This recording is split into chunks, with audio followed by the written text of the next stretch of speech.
what I should have done at the bottom here is I should have done this, and this is where I count.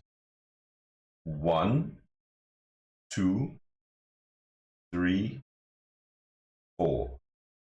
So this tells me I can get away with this because I've left 3 in the middle.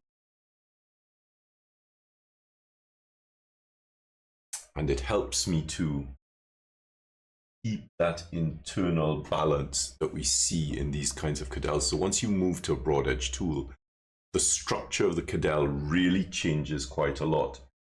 So there are lots of basic shapes that you can use with a cadel, and I think by far one of the most basic ones is this